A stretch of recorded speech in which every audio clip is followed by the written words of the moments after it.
Good afternoon. Hello. Welcome everybody to the Jaybefaunt channel. I am your host, James Fauntleroy. It is so good to see you guys on this Tuesday afternoon. The Jaybefaunt channel is available on all major podcast platforms like Anchor, Apple, Spotify, and Google Podcasts, so you can subscribe to me there. I'm also part of the Revolutionary Blackout Network, so you can go there and catch me on the JB Show on Sundays at 1. You can catch me on RBN Live on Tuesdays at 4 and the Sabi and JB Show on Thursdays at 6 p.m.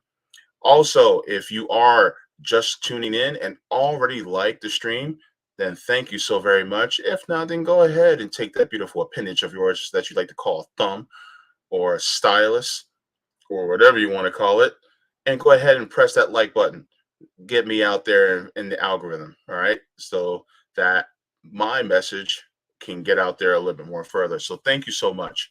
Also, if you are new, then please make sure to hit the subscribe button. And if you guys so wish, because guess what? If you guys subscribe, then I'll change your life. I promise. No, I'm just kidding. Also, thank you to all the patrons on Patreon, as well as on Coffee, and as well as the members. For without you guys, I would not be able to do this. So thank you to all the patrons on Patreon and Coffee. And yes, I need to update the list. I will get to that shortly. Your boy's been busy. There's got a lot of stuff going on. But thank you so very much to everyone as well. Today, I will be having on Right Brain Studios' own Kevin Ronca, who is the CEO and filmmaker, director, producer for Right Brain Studios. I'm having him on today, as you guys can see on my screen. As per usual, whenever I have a guest, I will get to all the people in the chat afterwards because I want to respect the guest time as well as respect them. So, without further ado, good to see you, Kevin. Welcome to the Jaybefaunt show. I'm glad and honored that you're here. I'm happy to be here. I'm very happy to be here. Yeah, definitely. So one of the things that you are, basically the face of Right Brain Studios, right?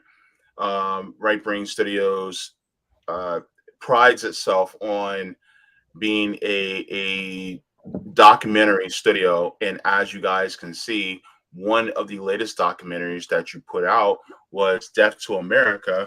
That was RBN's own Rome that you guys were featuring. And number one, I just want to thank you for that, because that was a necessary piece of art and filmmaking that you guys have pursued.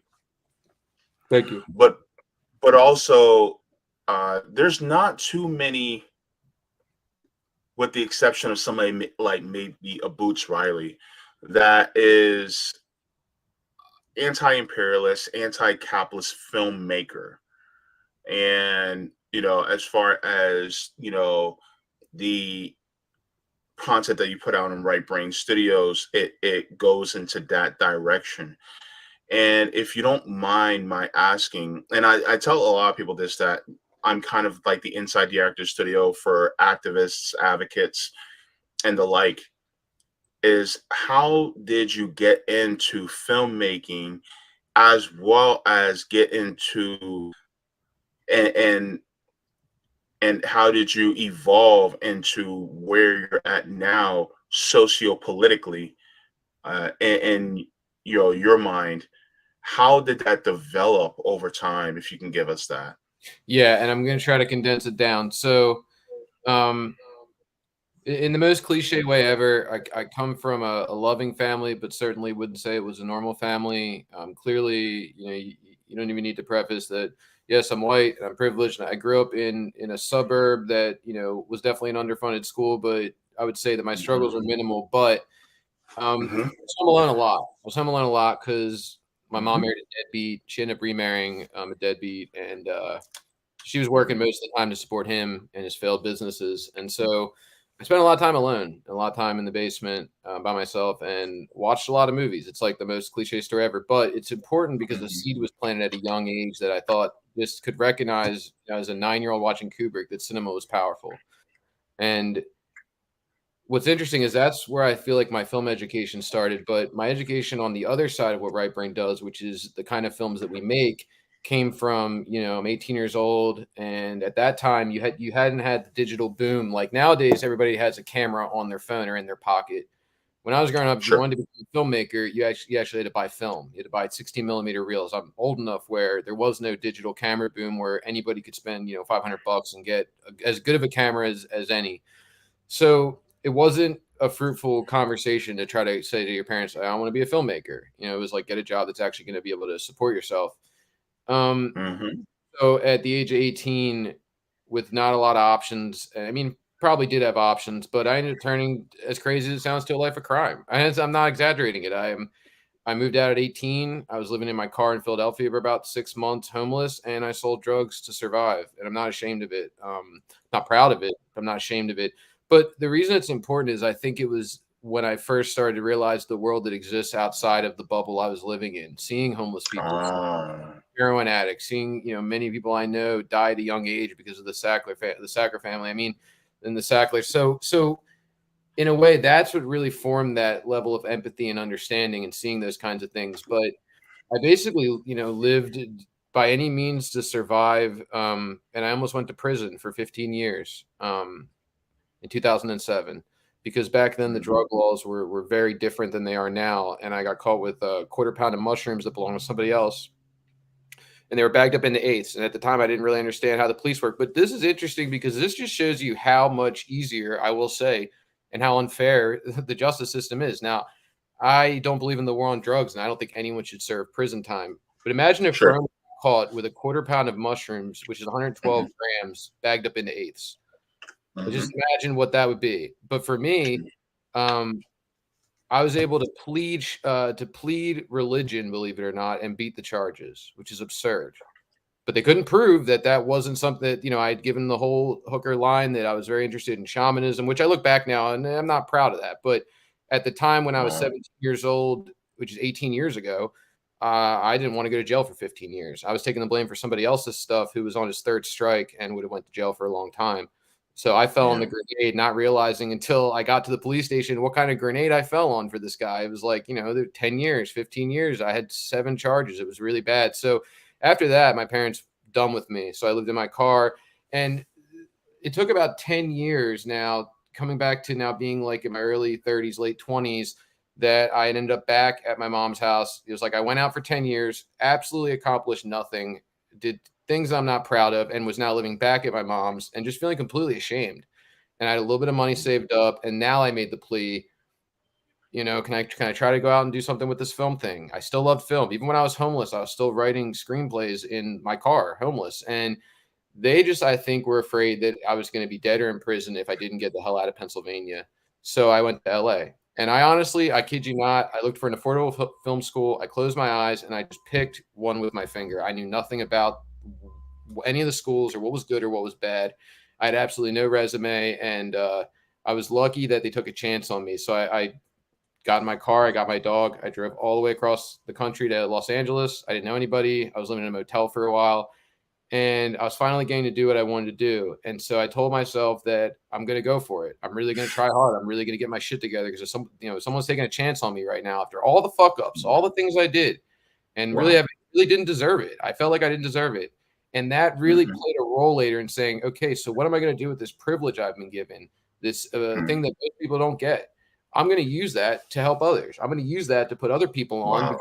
because, most people have a much more interesting and a much more inspiring or a much more eye opening story than I do.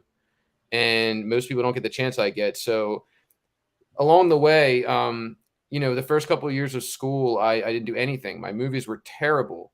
And this is crazy because I skipped class one time and I had no interest in watching the presidential debate. And I will give Bernie Sanders credit for waking me up. I'm watching this debate and I'm hearing things I've never heard of before. Palestine. I mean, these were new words for me. I mean, it's embarrassing to say that, but I considered myself apolitical.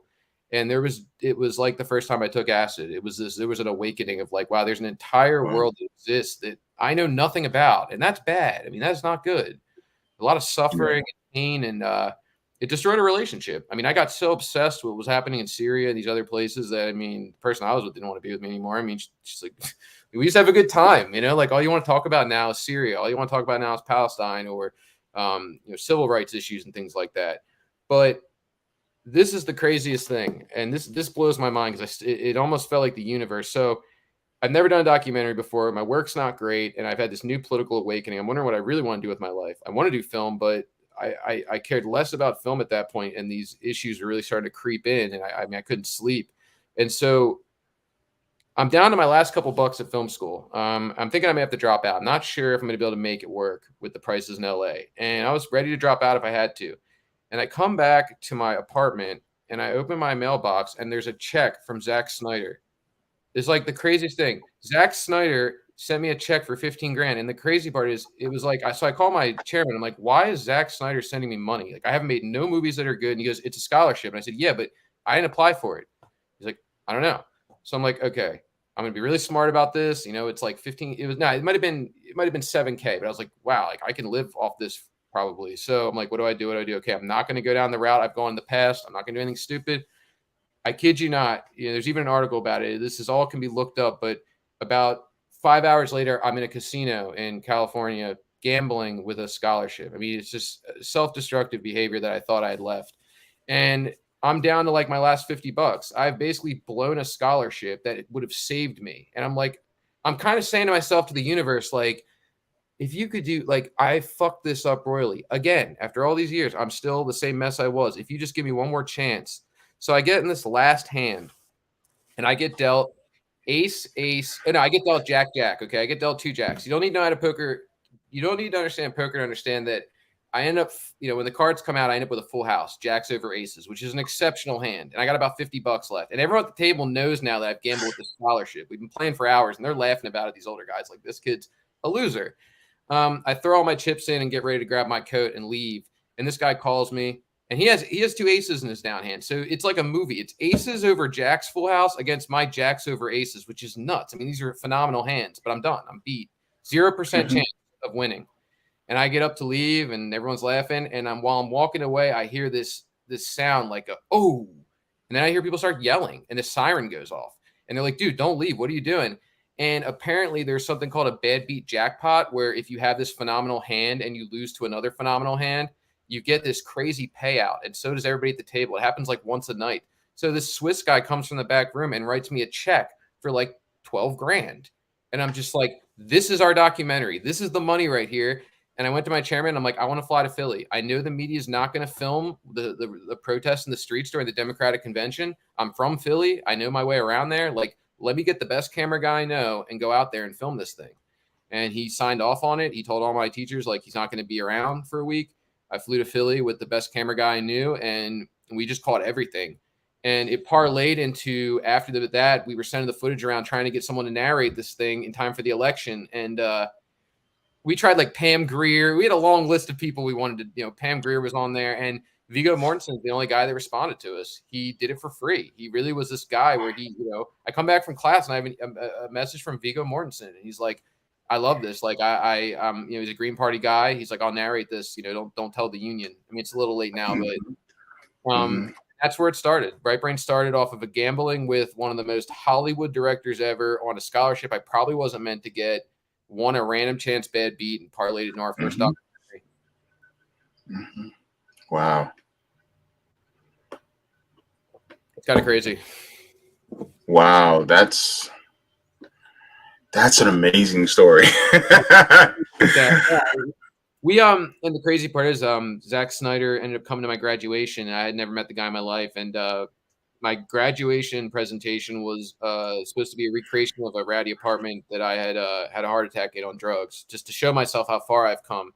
And when he met me and realized I was the guy he gave the scholarship to, and I had told him I had to write him a letter to thank him, and I told him, I gambled with it, and it worked out, and I made my first documentary. Thanks. It was about what was going on in the world with the working class movement, and at the time in 2016, there wasn't as many podcasts. It wasn't, and it's a good thing now. We're in a world where there's so much good indie media. At the time, there just wasn't. And the TYT was really the only skin in the game. So I felt like the film movement used to be, like Hegel talks about, like the cultural echo, like art being a cultural echo of what's happening in the world. You could trace back any kind of art history and get a pretty good representation of what was actually going on, who was in power, who was marginalized. It's this incredible echo, right? And Yes.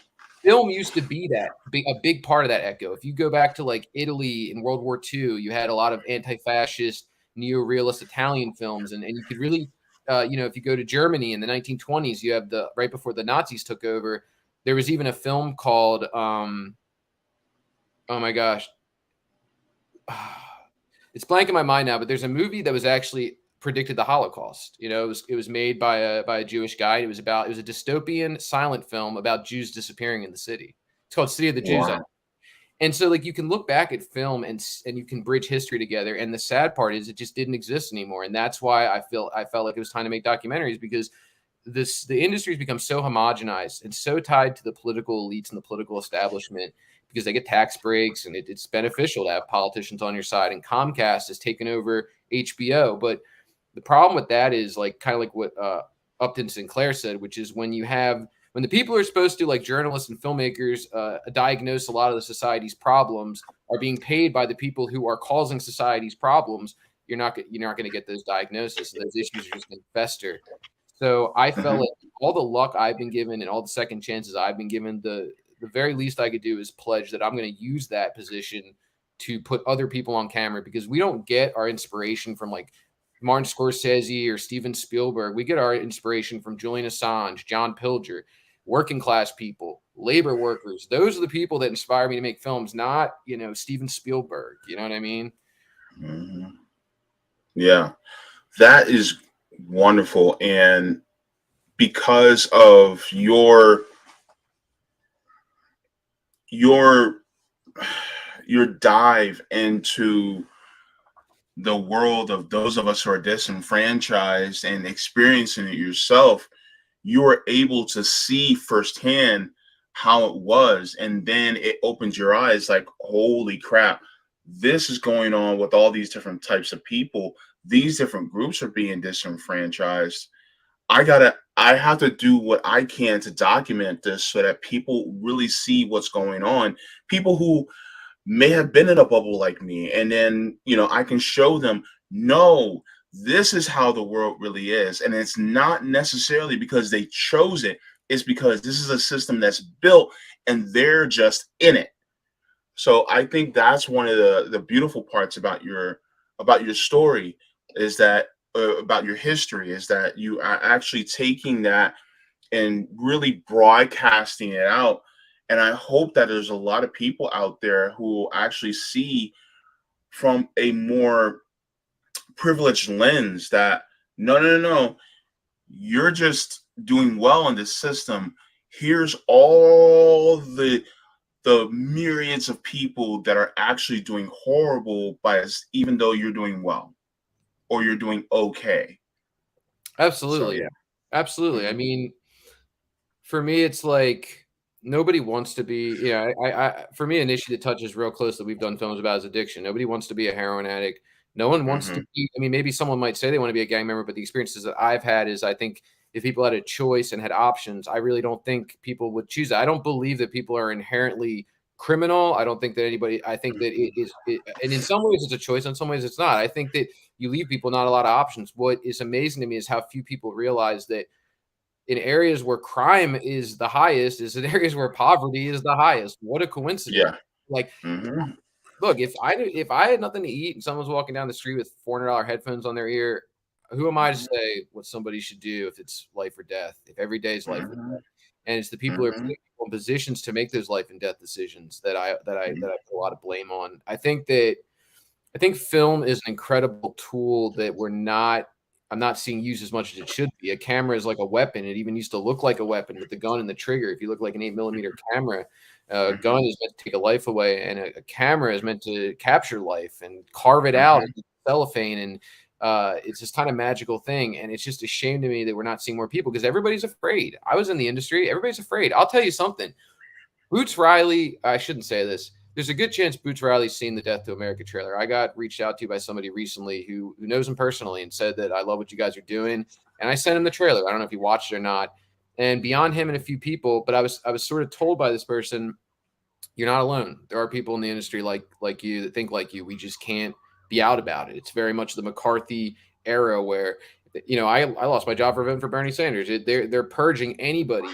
You see, it goes to what Chris Hedges has talked about. The way I think of Hollywood is corporate colonialism, right? Like, yeah, there is Yeah. more diverse faces, and I'm happy there's more diversity, but there's not more diversity of thought. You're not seeing lots of Boots Rileys. You're seeing lots of the Kuglers, like the people who are willing to play ball, the people who are willing to neuter economic and social issues from film. I mean, look at Nomadland, right? It won the Oscar and it was loved for being this film about homelessness, but it almost mythicized it that it's like a nice thing, and that, Amazon was funding it. And even though the movie's about a woman whose town is destroyed because of Amazon, there's a scene where she's working for Amazon and she's saying how great it is. I mean, it's like they took this thing about homelessness and neutered all the social context. A lot of the films they make about race issues, they neuter the economic context to it. It's only about that, and they've removed the other aspect to it because Wall Street funds Hollywood, the military-industrial complex funds Hollywood, so they'll put some of those issues out. They know that it's hot right now. But the other thing that bothers me is, and stop me from talking too much, is all we were told in the industry, the people in right brain, was how niche we were. This is niche. This is niche. Nobody really wants to watch this stuff. We throw the trailer up for a movie about addiction with no following at all, and it does like 200,000 views in a day. It was getting more views than some of my teachers' work. And you're telling me no, and there's all these comments about people suffering from addiction, people who lost family to Oxycontin. And it's like, I don't think it's niche. I don't think this stuff's nearly as niche as you think it is. I It's think not. everybody's lost someone to addiction. Everybody knows someone who's struggling. Everyone knows someone who's being exploited. So why would that be niche? Why would that be something that people wouldn't want to see? It's not, you're not telling them something they don't already know. It sounds to me like somebody saying that it's niche is really the psychological operation that's going on. It's a means to really tell somebody, nah, they're not. They don't want to hear it, so don't even bother putting it out. When in reality, is if you put it out, it catches like a wildfire because it's the truth that's being told. It's just like, for instance, a lot of people told you guys that the documentary about Rome, Death to America, wouldn't even sell a ticket, and next thing you know, you guys sold out. Yeah. Yeah, that was So crazy. Yeah. it's wild because it's just like for instance, why does Michael Moore's documentaries get so much play? I think Like people I distinctly remember. Sorry, go ahead. No, I think people can connect to it. I mean, it's like, what's more relatable right now with how much people are struggling, where you have to work if you live in Virginia, you have to work 2 hours to watch a 2-hour movie. I mean, that's crazy. Mhm. A cinema used to be a place where working class people could go after a long day at work, and for almost nothing, you could enjoy a film. You used to be able to pump a nickel in and put your eyes through a peephole and watch a movie. Nowadays, I took my wife to go see a movie. It's like $50. It's like the Yeah. middle class has no seat at the table, either watching or making. I mean, but no, I didn't want to stop you. It's just, yeah, no, I mean, you're absolutely right. Michael Moore. Yeah. My thing is,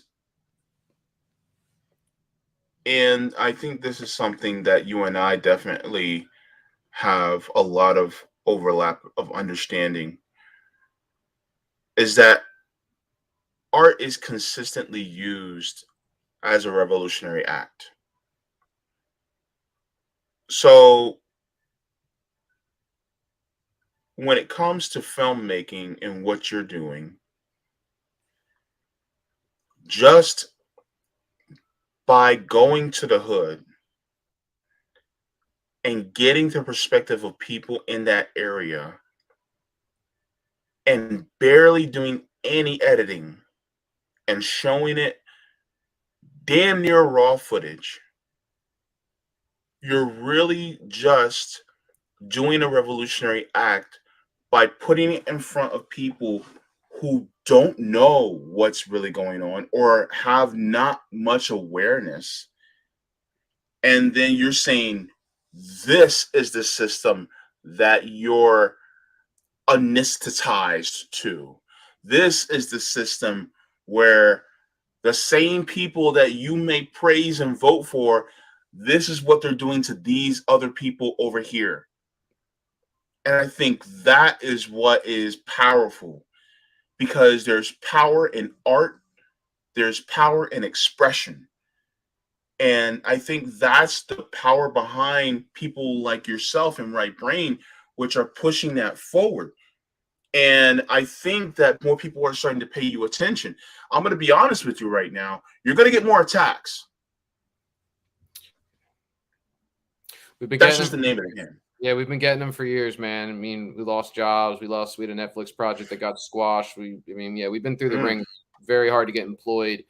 And I came out of school with a pretty good resume, and it's been very hard to get employed, and nobody wants to touch us with a 10-foot pole. But you know what?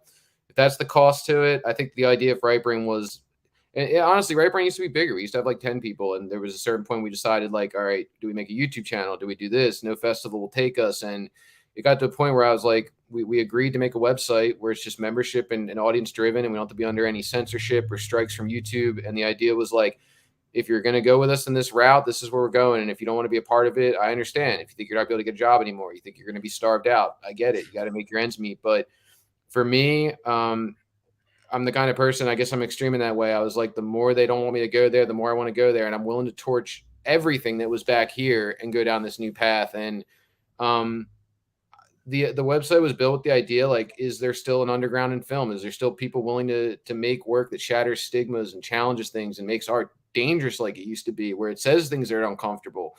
And if that doesn't exist, then I don't want anything to do with film, this thing that I, given my life to. So I think for me, it was worth it. And I think that was scary for me, more so than whether the business aspect works, is like, is there anybody out there? Is there anybody that cares still? Is there anybody that realizes that we could be using this tool, this incredible tool, for something much bigger?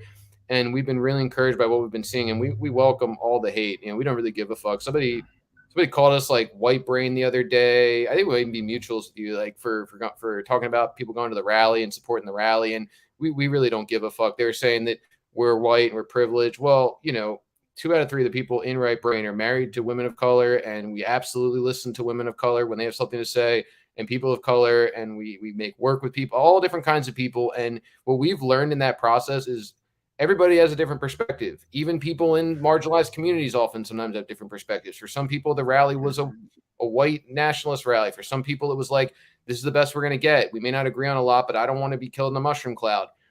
And the only thing we take kind of an issue with is when one person tries to tell us, what my wife thinks, what other people think who have it too, or struggling too. I mean, it's a multifaceted issue. These are complex things, and there's no one way to do any of it. But what we made sure we did is, like I've said before, I mean, I wouldn't piss on Nick Brown if he was on fire, but shouldn't the left be having these rallies? Shouldn't we have already been doing this? I mean, shouldn't we have been, shouldn't we be organizing like this? It's easy to be an armchair quarterback, but anybody that's going to, and so the attacks have already started. And, I've gone on other shows and said positive things about China, where I spend a bit of time, and, it's just part of the business, like there's always going to be people who have something to say, especially, and we actually welcome it too, because it's a listening response, an emotional response. The worst part is people who are indifferent, people who don't give a fuck, they just don't care. If you're reacting, you care, right? You have some emotional stake in it. So. Yeah. There was a statement that was on your website that I absolutely love. And let me find it. It's right here. It says, a safe space for art to be dangerous. And I love that. And it says, to challenge conventions, shatter stigmas, spark difficult conversations. We are the first underground streaming site not backed by corporations, independent and free of censorship. Safe. Ooh, excuse me. I didn't mean to do that on the stream. My first sneeze. That's all right. But it says a safe space. It says safe space for art to be dangerous. That's important. That's deep, man. Thank you. The one thing that was really important to me is like to kind of learn from my mistakes. Every film's a learning lesson. The first film I made was very Bernie centric with Vigo, and I don't regret making it. But I look back and say, maybe we put the thumb on the scale too much of trying to tell people what they should think. And is he gone? think I lost Sorry, you. I'm still here. Yeah. Okay, yeah. So I think the idea was what we've really learned in doing the Rome project is how to balance that thing where I don't think you want to make, and every documentary you watch now wants to tell you the answers. And I just don't trust anybody that comes from that perspective because truth is not absolute. And I think that you need to make films that have that Brechtian concept where every viewer has its own unique experience. So they should leave a documentary with questions. If they leave with answers, you're fucked. And you see that with like movies like Ukraine on Fire and stuff. They're telling you the answers. Russia evil, Ukraine good. This is the definitive answer, and this is what you need to know. And documentaries that are teaching you, and that's not really how we see it. With the Rome doc, it was about creating an experience that was truthful, that was from Rome's perspective, not ours. It was Rome's perspective, and allowing people to make up their own choices. And we kept things in. I think we showed him in a complex way. I mean, I didn't know Rome before the doc at all. And I like that. I don't want to do a doc on someone I'm friends with because that's going to be pretty biased. The first time I went out to Detroit is the first time I ever met him. I had a couple phone conversations. We had a couple things we agreed on about the process to make it. But as far as going out there, none of us knew him. And that's good. And even after, he'll even say, we didn't speak for a bit after because I needed to kind of get a distance up. I love Rome. And I was like, this guy's the man. And so that's not going to be good in the editing room. I got to put a little distance up. And it's important to have that separation and to create something that I think is fairly unbiased. I mean, I think it's pretty unbiased to leave Death to America in. I think it's unbiased to leave some of that stuff in. And what I've learned is I was surprised how many people agree with Rome that would never think they would agree with him. I mean, there's a lot of people that watch that film. I know people that are conservatives that watched it and they loved it and they loved Rome. And that was the big takeaway. And it's like, wow, that's the power of cinema. Is I had people hitting me up that are conservatives saying, I never thought about some of that stuff. I've never seen that stuff. And when I heard the title, I didn't even want to watch the movie. And I kind of hate watched it. And in a way, I came out of it like, wow, when Rome's talking about white militias and black militias coming together and building these bridges up, I think it surprised a lot of people. I think that they come into it thinking death to America. It means death to the American people. No, it means death to the American ideals, death to what America has come to mean, which is imperialism, colonialism, what the flag stands for and the mass graves it was built upon. But it's not the people. It's just like, we conflate sometimes, like you talk about China, you talk about Russia, and people are so quick to dismiss the entire country. And you forget these are billions of people you're talking about with different perspectives. And they're as powerless as you are in some ways. And they feel as frustrated as you do, and I think we have to stop thinking even of America as the people. America is a corporation, right? Like that's how I see it. America's a corporation. I think that the people, a lot of them are wonderful, but yeah, I mean, the movie is going to be called Tour for the Poor. And the thing with me with documentary is like, it's almost harder to do a documentary than a narrative film because narrative film is like, there's a screenplay written and that becomes the blueprint. You give that to the costume guy, you give that to the actors. Everybody follows the map and nobody veers from it. But when it comes to documentary, at least how I do them is I bring the best guy I know. Because I know that we have no budget. We're only going to be able to go to Rome's once. So we better get that. And I was lucky to have a right brain fan I met at a film festival who drove all the way to Detroit from Ohio for gas money. And he said, I will do it for gas money and a place to stay. And I just said, shoot to kill, aim the camera. I'm going to follow him around and just film everything. We'll figure it out later. And the thing about documentary is the directing does not, the directing doesn't happen on set. That's just us shooting footage of Rome. The directing happens when you take this, it was a massive amount of footage in 3 days and you start figuring out what did you actually catch when you were there, right? Like you wanted to catch Tour for the Poor, but we didn't catch Tour for the Poor because we're in Detroit. It's not a tour. We didn't get to see some of the street preaching and stuff that he does. So the film had to change. It had to evolve. And I usually spend a good 3 months just watching everything over and over and trying to find out what actually happened that weekend. And I just keep hearing Rome say death to America, death to America. And it's just like, well, that's what we call it, right? That's what the movie's got to be. And everything just followed after that. And there's a lot of stuff that didn't make it, like my new perspective after watching, there's a film called Tetsuo. It's a Japanese film. It's nothing like a documentary. It's a wild movie, but there's something the director said while I was starting to cut the Rome project that I took to heart, which is like, I don't use anything I don't like. Like anything that I think is bad footage, I just delete it. I don't even mess with it. I don't waste my time with it. So anything that I didn't think was coherent to what happened that week and the trajectory of that narrative, I just didn't put in. There's a lot of great stuff that didn't make it in. Rome really wanted to talk about trans rights and stuff like that. He had known stigma. He had known some of the stuff he said in the past was hurtful, and he really wanted to talk about that. It just didn't fit in the story we were telling. But that's why we really want to make sure we put those scenes out there in some format. So anybody that signs up for the website to watch the movie, you don't get the live Q&A, but there will be a lot of stuff that wasn't in it. We're probably about 45 minutes of, never before seen footage. And that's where there's a lot of great stuff that I wish would have made it. And that's one of them, was Rome kind of addressing those and talking about what we had talked about earlier, which is, in those communities, it's not the most tolerant atmosphere. And it's really hard for people of color that are trans. And like, trans is not a new issue. It's a new issue to people because it was so closeted, it was so quiet, because it was so dangerous. But yeah, it's not new. This has been going on for time. Yeah. And, there's a lot that we can talk about in regards to the documentary. And that documentary was deeply insightful. It was raw. I highly recommend anybody who watches my channel to go to Right Brain Studios. I also have it in the description below if you guys want to get to the link. But if you guys go to rightbrainstudios.tv, you guys can actually go there and then go to watch the documentary about Rome called Death to America. And that was just such a it was beautiful in its realness, if that makes any sense. Yeah, I appreciate that. And so that's one of the things that I really appreciated about it. Now, it is no secret that you are what many consider to be on the left. And by left, we're not talking about liberal. What is one of the things that you think that the left would need to improve on in order to have a more cohesive message and actions in order to change this country?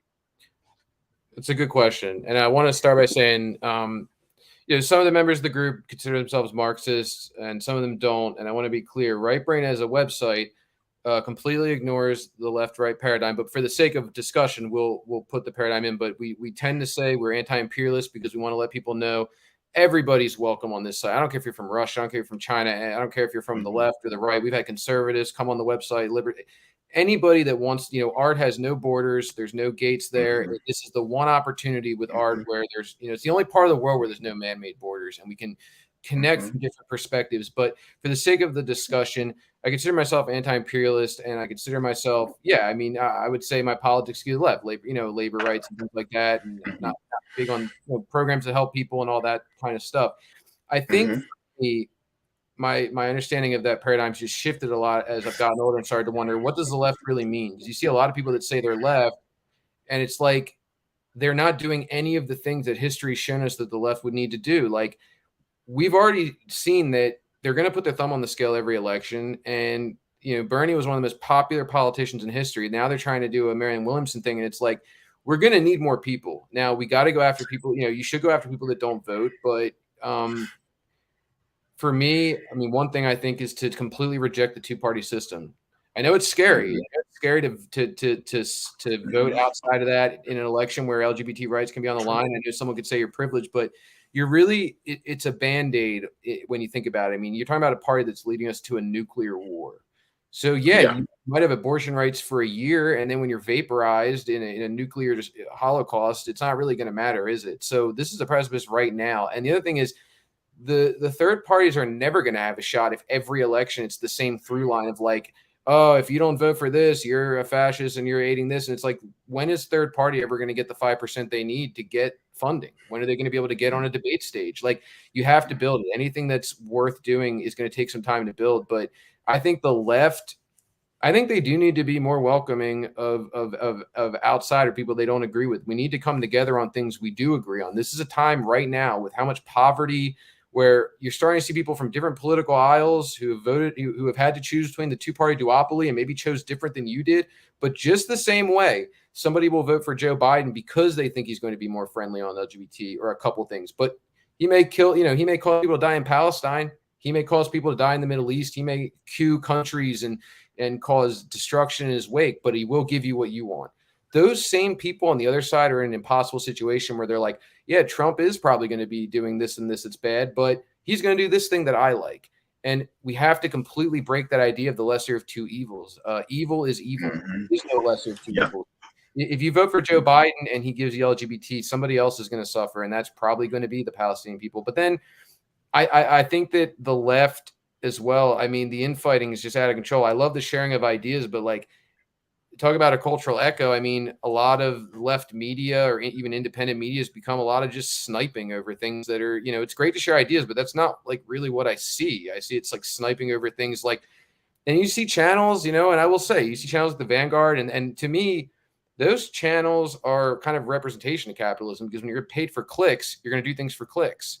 And so now you're doing the exact same thing that you hated the media for. You're shifting your content around clicks over casting a light on things that are really important. But for me, I don't know if I can sum up exactly what the left needs to do. But one thing they could definitely do is start working with people you don't agree with. One of the reasons Chris Small's unionizing worked is because he even said, I didn't ask people when they showed up, who'd you vote for? I said, you agree with me on union rights? All right, let's come together. If you look at those massive crowds you saw in Europe saying abolish NATO, do you think that there was a guy out there asking who people voted for or what they agree with on this issue? And no, it was like, if you agree on this, let's get out in the street.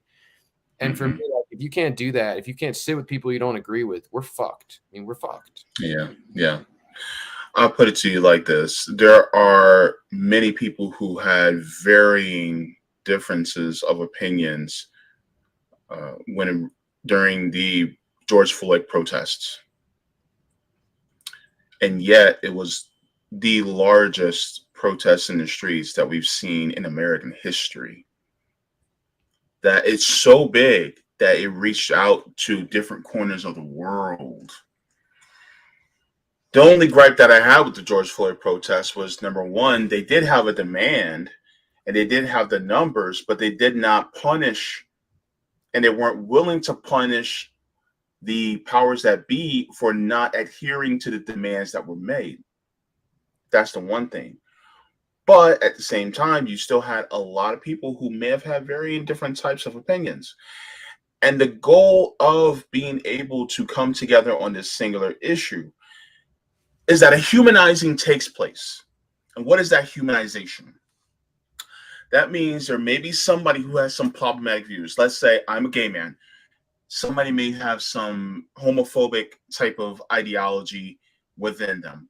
But if they see that I am coming together against war, just like they are, and then they start talking to me, then they start to see me as more of a human. And then it's like, well, you're not like the rest of them. And I'm like, well, what do you mean by we're not like the rest of them? And then they start talking about how they got all these ideas from the people at the top who are trying to divide. And then they start to realize, oh, wait, they're using me as a tool to keep division.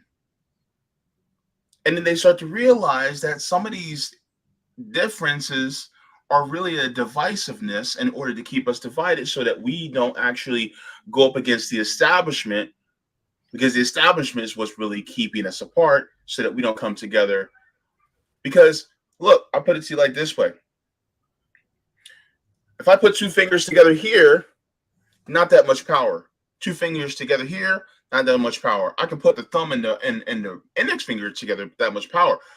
But if I start to put it all together, right, then I can knock somebody's ass out.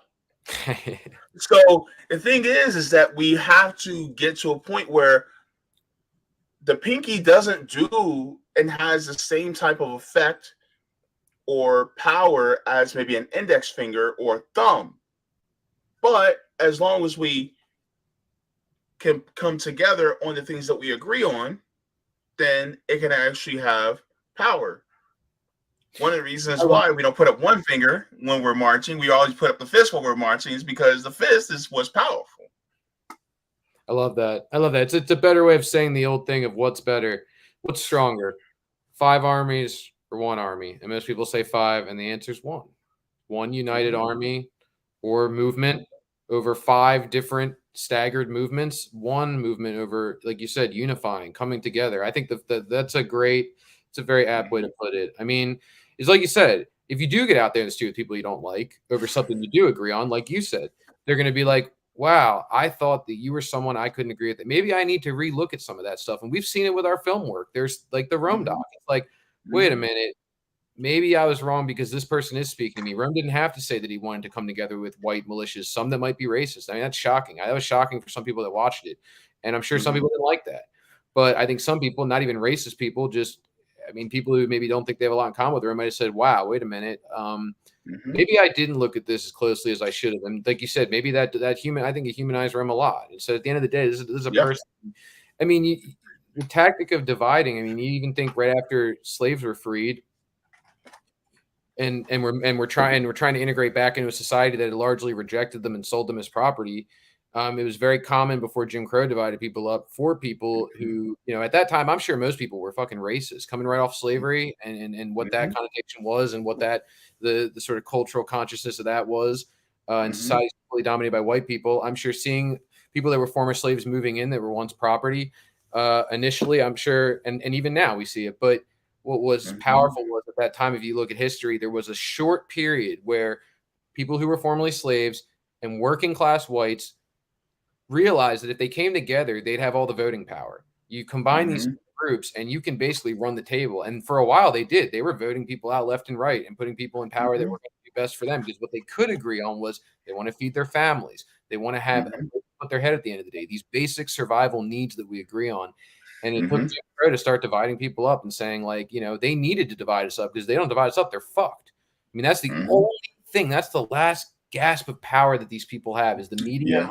Hollywood saying if you like this person, you don't talk to this person, he's a racist. Like Jimmy says, and I agree with it, is don't talk to your neighbor. That's the worst thing you could do is talk to your neighbor. And they loved COVID for that very reason. It was a great chance to divide people up. Just another issue to put that wedge in. If we could get working class people from different sides of the aisle to come together on certain things, we could absolutely run the table. And then we can have a real democracy and debate. Then we can get these puppets out of power that are completely ruled by the oligarchs. I mean, it's shameful. Our government, the things that they do are the things they lock people up for. Our government's the number one drug pushers in the world with with the Sacco family selling legalized heroin, the gun runners of the world with Raytheon, all the vices is what they cash in on, and they do it. I mean, if drug dealing and gun running is illegal and weapons dealing, these people should all be in prison. I mean, I always say the Yeah. lunatics are running the asylum at this point. Yeah. Well, the supervillains are, running the world right now. So yeah, that's the way I look at it. One of the things that I wanted to touch on was as far as your ideas of different policy, both foreign and domestic policy. Sure. And I asked this question to a lot of my guests, but I wanted to also get your perspective on this. And your let's a hypothetical scenario. You're president of the United States right now, okay, and it is your inauguration. What are the first three different policies that you're doing? It could be legislation or it could be executive order that you're doing within your first 100 days.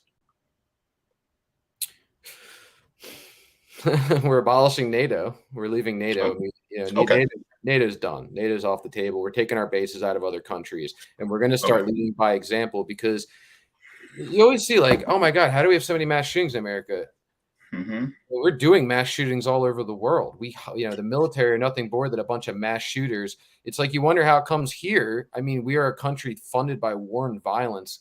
So the first thing I'm Mm-hmm. going to do is deal with foreign policy because foreign policy affects everything. We get the Pentagon to start cutting massive checks. We can start reinvesting that money into local communities who really need it. Mm-hmm. So that's the first thing we're doing is we're leaving NATO and we're going to start showing by example, right? We're going to start showing, okay, you want to critique Russia and all these different countries for how they handle things. Well, the best thing you could do instead of trying to go in these countries and intervene is lead by example. Why don't you get rid Mm-hmm. of your oligarchs? Why don't you get rid of your prisons and your cages and your borders and these walls you're building up between people? Why don't you lead by example and show how to run a peaceful country without violence? Because violence to me is one of the worst things in the world, dude. I mean, it's I have I'm a pacifist and I have a real issue with violence. That's the first thing I'm doing. And I'm sure I'll get flack for this, but reparations is on the table. Absolutely. Absolutely. And I'm not just Mm-hmm. saying that. I mean, I've always supported reparations, and land back. If we're going to fix some of the divide, we're going to have to fix some of the divide. And so I think that, and some people aren't going to be on board with that. And I've even seen lefty commentators and people who I agree with a lot of things on that say things about that. But I mean, that's a basic fact. You hear a lot of like, oh, slavery was many years ago. And it's just laughable. It's laughable because, I met somebody who had that perspective. I'm not going to say who it was. I was at a party, I was drinking, and I can't believe you believe this. I can't believe you believe that.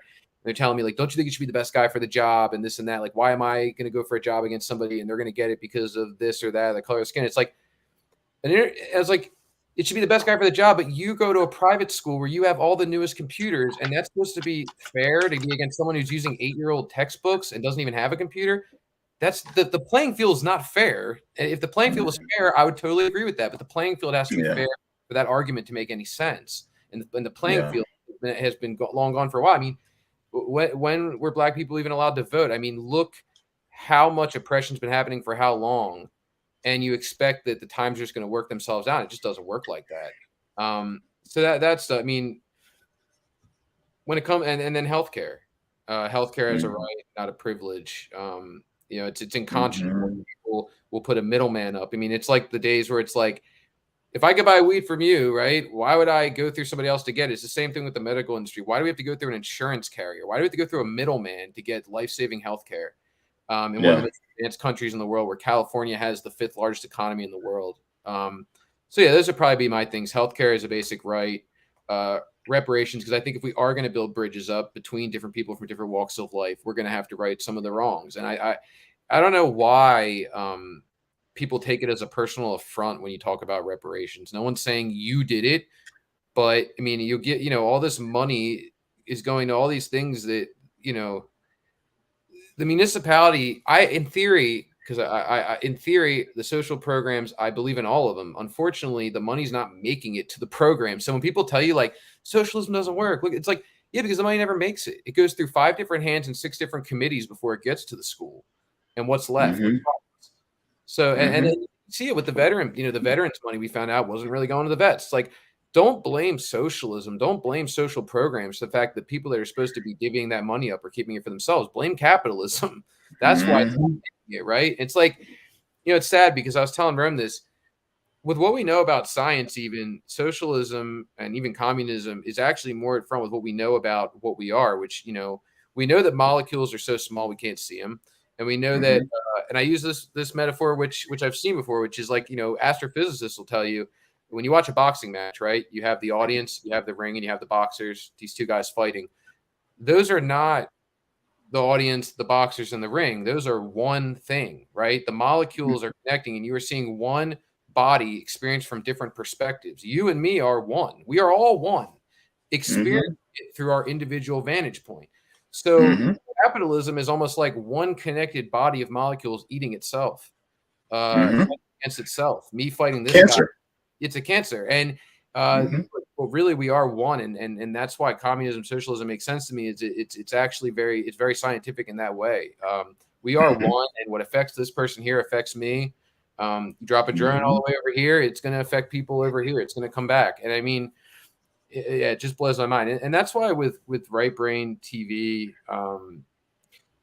the idea is to just try to smash the control machine. Everybody is hypnotized by Hollywood and by the media, and they're reinforcing this idea that capitalism works. And we're just trying to shatter that. We have no interest in being a part of Hollywood. We have zero. Our idea is to build a completely independent body that will have enough money to finance filmmakers who are making things that are daring and be able to greenlight projects for people, so they don't need to go into Hollywood. They don't need to go in, because Hollywood's a lot like what we talk about. I think the political and Hollywood establishment are so closely mirroring each other. There's so many filmmakers and there's so many audience members outside of this castle that is Hollywood, sort of the 99%, right? The have-nots. There's so much more of us than there are of them. So why don't we start taking that into our own hands? I mean, how many studio heads are there? And how many filmmakers are there? How many artists are there? And I think that we're outside of this castle hoping that we can kill each other to try to get in, when in reality, we should think about the fact that we're outside this castle as one giant movement.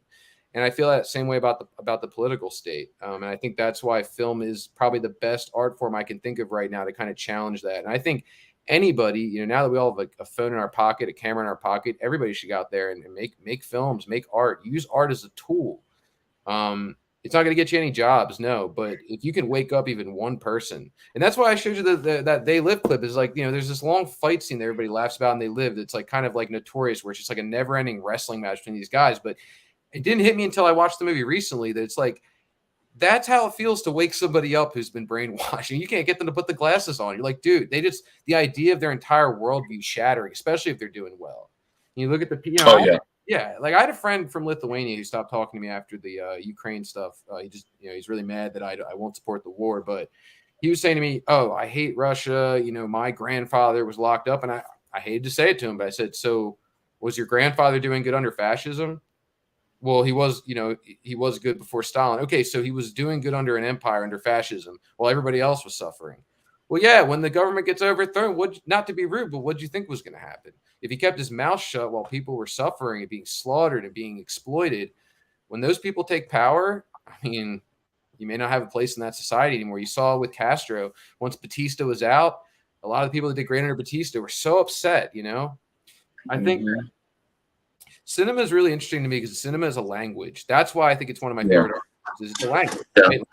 Somebody uses all the different mediums of music and all these different styles of, and all, you know, so collaborative like that, right? You deal with multiple artists.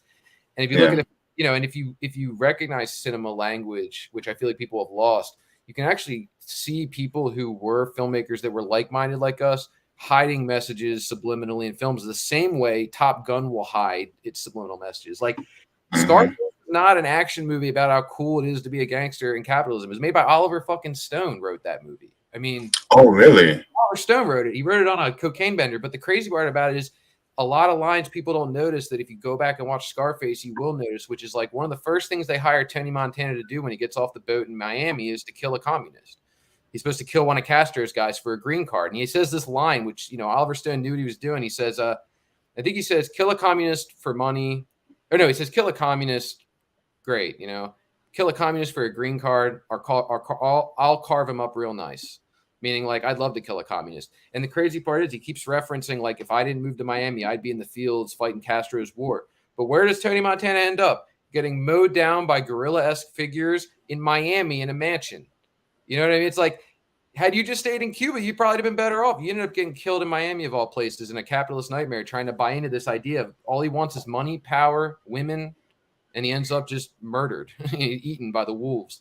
I think it's if Scarface isn't an anti-capitalist message, I don't know what is. Yeah, I think people thought Tony Montana was supposed to be cool. That's sort of the lexicon of pop culture, but I absolutely do not think that's what Oliver Stone was trying to say at all in that movie.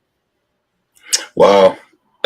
You're talking to somebody who's never watched Scarface. So okay. A lot of people look at me and go, "You're black and you've never seen Scarface." I'm like, no, I'm black and I've never seen Scarface. You know, and a lot of the mafia movies I've never seen. I've never seen Godfather and, you know, Goodfellas and all that. I've never watched them because it's just not my forte. You know, I mean, I'm more fantasy oriented, and if I do watch any documentaries, I watch documentaries. You know, I don't. But that is interesting. I want to say too, though, like I'm not one of those snobs. I think one of the problems with film and why some people don't get into it more is it does feel a little bit like a snobby culture, and it's like there's always getting on the superhero movies. And like I don't necessarily prescribe to that. I think there's a place for everything. Like not my mom comes home from a long day at work and she wants to turn her brain off, not turn it on, and I think that's okay. I just think we should also, which is why we built Right Brain TV, have a place to turn your mind on if you want to. If you want Netflix, I understand it. Me and my wife will binge something on Netflix, but if you want to be able to turn your mind on or spark something, I mean, I hope people don't binge Right Brain all day. We don't really have enough content for that, but like, if you can watch all that shit in a day, you know, good luck to you, but it's dark. And it's not, you know, good luck to you, but I think that we're hoping to get you off the couch, not staying on the couch, you know? Yeah, and it's kind of interesting that you mentioned it because there was this clip that came out from the new show The Last of Us. I think it's on HBO or Netflix. I can't remember. But a lot of people, you know, there was this outrage about The Last of Us having a queer it's a queer love story, blah blah blah. But that's not what I'm pointing out on. There's a part in The Last of Us recently where they actually talk about how, oh yeah, we live in this area and we share everything. We basically live on a commune. And the guy was like, oh, like communism. And one of the guys was like, oh, no, no, no, not like communism. They were like, yeah, this is communism. And I was just like,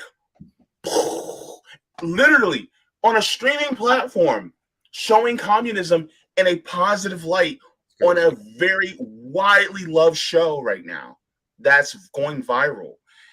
And it's just, I was just like, wow.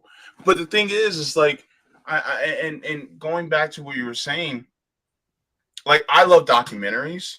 I need to watch more, and I'm starting to watch more. Like the last documentary I just watched was called Winter Soldier, and it was actually a anti-war documentary about the Vietnam War that came out in 1972.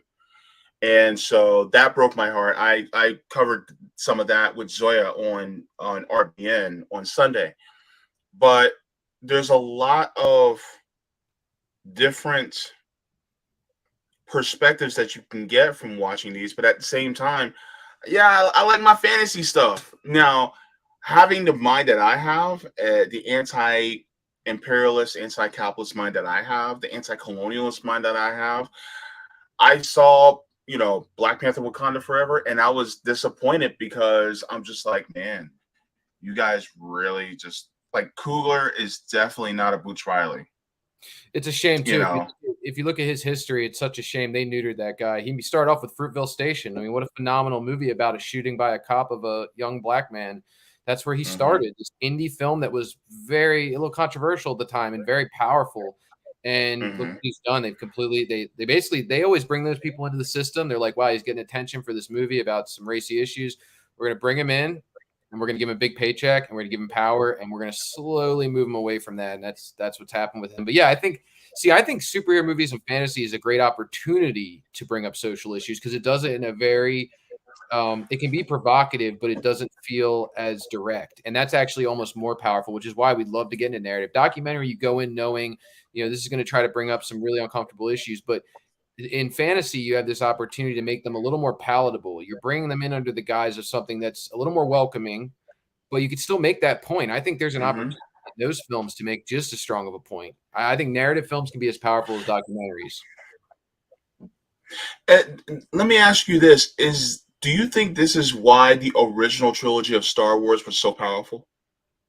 I do. I do. I mean, I'm not a big fan of the second batch they did, which was like the Clone Wars stuff. But I have a friend who's like love to read Marx on that stuff. Big reader of that kind of literature, and he tells me I got to revisit them. I'm not going to, but yeah, I'll be honest. But I think George Lucas definitely knew what he's talking about with the Empire and stuff like that. And I think if you can get so many more people to show up for that than a doc, which means more eyeballs on it. And I think that. Again, Twilight Zone was amazing about that. Twilight Zone was able to talk about things like race, but because Rod Serling was under the censorship of the studio system, it forced him to be creative and find a way to have those conversations without having those conversations. It's a little wink, wink, but I mean, it's a way to get a young child to even start to understand some of these things. And I think that, I think there's a role for all of it. I think that all kinds of films and mediums and cinema can be used for good, whether it's a big studio movie or not. Unfortunately, Comcast and the Pentagon, these people have hijacked cinema, and you don't even see that anymore. There's nothing for anybody to hang their head on. There's no messaging at all, unless it's a pro-war message like you saw with Top Gun, where they're trying to recruit people in the theaters to sign up for the war. Like, it's going to be sexy. You're going to be like Tom Cruise. Is like, no, you're going to be an imperialist, and you're going to be probably destroying the lives of people who are sitting on top of resources that our government wants. And Hollywood is probably, and in my opinion, Hollywood's one of the most dangerous arms of the government. They're the ones that make war palatable. They're the ones that make imperialism palatable. They're the ones that make labor issues palatable. They make all these things. That's why most films you see nowadays, a lot of them, they'll take place in like Pasadena, which is one of the reasons I had to get out of LA is like, I just hated making movies in LA. Most people I know, that's just not a reality where your biggest issue is whether or not you're going to get the girl at the end of the day. It's whether or not you're going to get food at the end of the day. The basic survival needs. But you don't see too many films about that. I mean, you don't even almost need to make up these big, crazy plot lines. I know people in every day that's life could be a movie if you're talking about. I mean, what is a film other than a character that is direly in need of something, and a lot of times their wants and their needs are at odds with each other. They think they want this, but they actually need something else. I think that, you know, with the way people are struggling now, I mean, it's a movie in itself. I mean, in a way, I think that just the average life for somebody, the average day for somebody. I mean, the stories I hear from people from the documentaries and the work that I do is more interesting, more inspiring, or more tragic than anything some shitty Hollywood, you know, bootlicker could think up, you know, in the back of a room.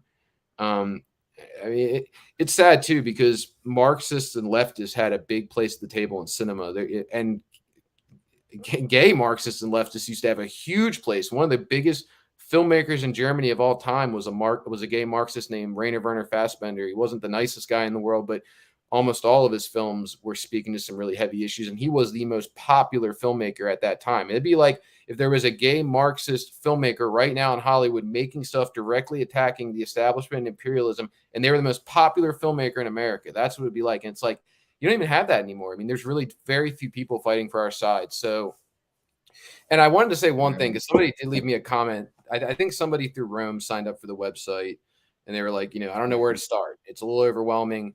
And they were asking me, you know, what should they watch? And so if they are watching this right now, or anybody who signed up for the website, I just want to just divert for 1 second and say that what you see on the homepage is not all we have. The sliders on the homepage only hold 8 things because we hate the endless stream of content towers that you see on Netflix, where they just suck you into a vortex of like never ending stuff. We carefully curate it, and we don't want to have a million things. Everything we pick is very select. But if you go to any of the sliders, you can click view all and you can see everything we have. But there's a flavor for everybody. If you're looking for some historical context through cinema, a great way to learn about a country is to watch its work. We've got films from North Korea, believe it or not. The sanctioned films from North Korea is a really good collection. And if you feel like you're lost even there, we have a film critic who does intros for each of the films, explains what they are and why it's worth watching. He's a historian. He's been to the DPRK. We have the Soviet Women of Cinema, if you're looking for female filmmakers that helped build the cinema movement in the Soviet Union. But if you're looking for something lighter, we have what's called Right Past Midnight. It's kind of an ode to like Kablam, but for adults. It's like a lot of different animations and short films from people all around the world. If you're looking for stuff on the Beat Generation, if you're interested in that, and you can click the Beat Generation, and there's a huge archive of work from the counterculture. I mean, there's something for everybody. And the best part is to just kind of explore it. There's works of Kenneth Anger, who was a gay Satanist experimental filmmaker. Hours of the Furnace is an anti-imperialist 4-part documentary. Yeah, I mean, there's really something for everybody. So the best thing to say is to just start digging around, start clicking on things.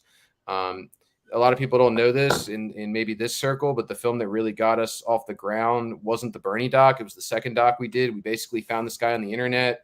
We're looking for our next project, and we found this guy on the internet. He was living in a homeless shelter, and he had basically, when he got out of high school in 2011, he was a sober, excited filmmaker, and he decided to go out to the streets of Boston and shoot the methadone mile out there and film homeless people and drug addicts. And after 5 years of filming, he became a homeless drug addict. And at the end of the film, he actually overdoses. And you get to experience his transformation as any old person who doesn't do drugs to becoming a heroin addict. And it shows it can really happen to anyone. So there really is something for everybody. I think that, the most exciting thing to do is to just dig around. You won't get lost in it. There's not so much stuff that you're going to like never see the end of it. But yeah, I just wanted to let the person know that just look around. If you're looking for something political, you'll find it. If you're looking for something that's not political, you'll find it. We want to make sure that everybody has something they can do on the website. Not everybody's looking for that, but, the one overlapping thing is anti-imperialist. We are 100% anti. I mean, honestly, we actually gave somebody a refund and just deleted their account because they're pro-war and they were giving us a hard time about it. And we're like, you know what? Here's your money back. We don't even want your business, man. You can just have it. Just have that. Yeah. We don't even care. We're not converting you. We don't want to convert you. You don't care. You don't care about the wars and the endless wars, and you're very pro-war seemingly. So yeah, here's your money and fuck off. They were shocked. They're like, seriously? I don't know what the fuck are you doing there. We're like, off. Take your money back. It's okay with that. Yeah. You're not going to change. It's not for you. You have no interest in looking outside of yourself. So why waste our time? And the cool thing is 40% of the content's free. We always have free shit. You can watch all the John Pilger stuff, and a lot of the stuff we find online. We reach out to the person. We say, look, your film's already in a couple places, whether YouTube or here. Can we host it on the site and give it a little historical context? It's already here, here, and here. And you'd be surprised how many people say, yeah, sure. Yeah, put my doc up. Fine. Cool. There's something that you guys put out that I really want to touch on. This is from Right Brain on Twitter. It says, a few things this industry would never want people to know. We made the first documentary ever about COVID, shot in China after journalists were expelled when only a few thousand had it. We produced the first award-winning documentary about homelessness and addiction directed by a homeless addict. This is massive, bro. Thank you. Yeah. Like, I had to put this out here because I saw that. I'm like, holy shit. And so to the people who are watching, this is one of the reasons why, if you guys are subscribed to me, you guys should be subscribed to Right Brain as well. Because, of course, do I watch film for entertainment purposes? Yes. I got the Netflix and Disney Plus subscription to prove it. But also, do I watch film in order to learn and to educate myself? Absolutely. Because guess what? Learning these things is also a revolutionary act in itself. Because when you know better, you do better. And so, can you talk about this just a little bit? I know you touched on the gentleman who was directing your homeless documentary, but the one about the first ever COVID documentary in China, can you talk about that a little bit? Of course, yeah, and it's interesting because that was really what made us formulate Right Brain. Is I'm like, I shot the first doc in COVID about COVID in the world. I think I honestly think that, and couldn't even get it into one film festival. I mean, it was like, come on, man. And then find out Bill Gates had shot one, and that's when you start realizing the game's rigged. The days of the old, you get your movie in a festival, and they take a chance on you and buy it. It's like this lottery. It doesn't exist anymore. All the movies that you see at festivals are pre-bought, pre-sold. The people who run corporations run the festivals, and they already have their spots and their slots. They need to make that sale. But to talk about that project, yeah. So we did the doc about addiction, which was shot on a camcorder, and it did okay. And I thought, man, I want to step away from documentary for a little while. I got to get my head clear. And we didn't make a movie for probably like a year. And every year, me and my wife go to China. It's like our yearly trip. My wife's from China. Nice.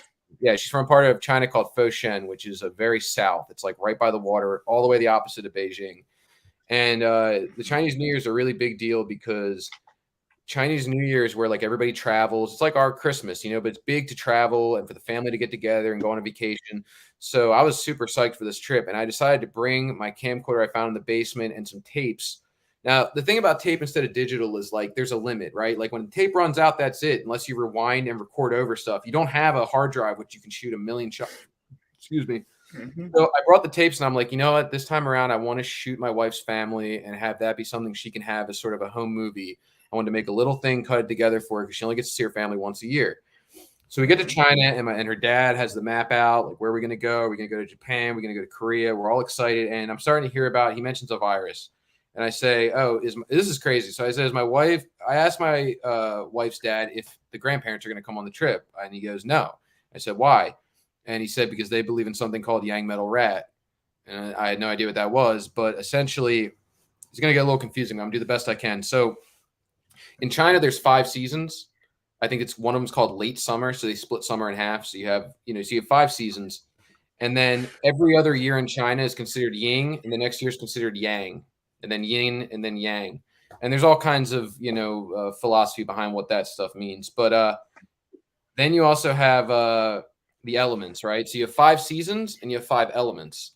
And so the idea being that, I guess, and then this is the other element. I don't know if you know how the Chinese New Year works, but every year is a different animal, and there's 12 of them, one for each. So it's like kind of like what we do with horoscope, where every month's different, but it's a year. So next year's the dragon, next year's the rat. And when all 12 are going through, that's a cycle. So you multiply the 5 seasons. And what are seasons? It's the cycle of life, right? The plants die and they grow back. So if you multiply 5 times the 12 years of the different animals, that cycle, you end up with 60. That's considered a full. You go through all the elements, you go through all the animals, and each 12 cycles a season. You've gone through all the seasons. It's 60 years. They believe every 60 years, China dies and is reborn. And what's crazy is when he's telling me this, I'm like, yeah, it sounds kind of nuts, but I'm being respectful to a different culture. And then he's like, well, if you look at the history, 1840 is when you saw the opium epidemic take over. And then 60 years later, 1900 is when you had the ports taken, right? There was the invasion from Europe and all the ports were taken from China. And they were basically back to square one again. 1960, you had the famine. It was starting to get kind of crazy. 2020. And I was just like, whoa. I swear a week later, we get the announcement that COVID broke out. And so I'm in this country that's now locked down and they're kicking journalists out. And I have this big ass camcorder and I got about 8 tapes. And I'm like, to my wife, I'm like, this is the movie. This is what I'm doing next.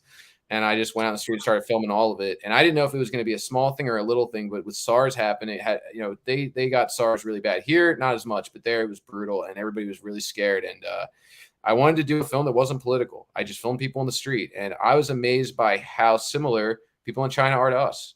Humanity is, we have so much more in common with people than we would think. If you take aside the politics and the communism and the government and even and the cultural things, religion and this and that, we are humans at the end of the day. And all I saw was people who were afraid, people who were scared of what their business was going to be like. My wife's dad owns a small business and it was very tough for them. Now, the interesting thing about China too is like, and a lot of people don't know this, it almost swings the other way where like, they're really friendly to workers.